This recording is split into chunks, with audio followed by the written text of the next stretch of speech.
When I say abortion is wrong, defenders leap to their feet and demanding to know why I want, for instance, this is a common catch they try to get you on. Why I want to jail a 10-year-old girl who has an abortion after someone rapes her. Well, guess what? I don't. And no defender of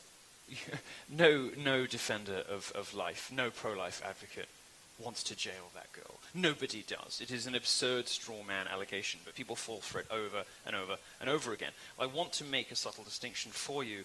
And unlike feminists, my audiences are capable, are smart enough to enjoy the adventure known as reasoning with logic.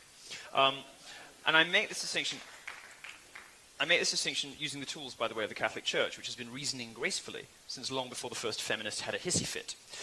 Don't forget, by the way, the original feminists, Mary Wollstonecraft and Susan B. Anthony, denounced abortion too. Now, in principle, the Church teaches the direct, intentional taking of life is wrong. But that's a principle, and even in the most heartbreaking case, including the 10-year-old we're thinking about, it cannot be right to take the innocent life growing inside her, which has done nothing to deserve the death penalty. But as Western civilization has always understood, hard cases make bad law.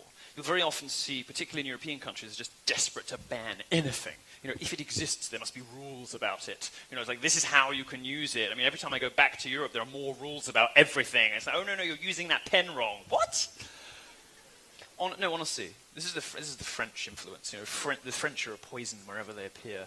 The French are this sort of cancerous thing in the middle of Europe. Most of the worst kinds of philosophy, the stuff that enables, legitimizes, underpins social justice and progressivism, all fucking French philosophers. All this post-structuralist, deconstructionist, relative fucking bullshit. Derrida and Foucault, it's a load of fucking horse shit. All of the worst stuff that underpins all of the worst, craziest visions of the universe. All French. And they collaborated with the Nazis, just saying.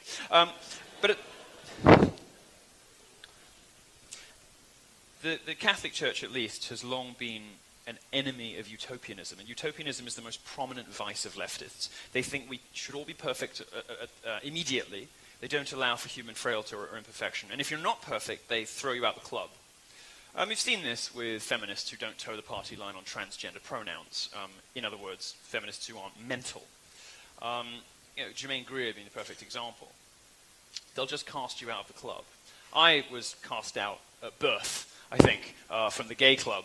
I didn't have my gay card taken away. They never issued me with one because I've got the wrong politics. But this is how they are. Utopianism is a sort of leftist vice. They demand each of us must be perfect immediately according to their own warped vision of perfection. And it's a warped vision you'll find in gender studies classes and sort of Marxist gripe fests.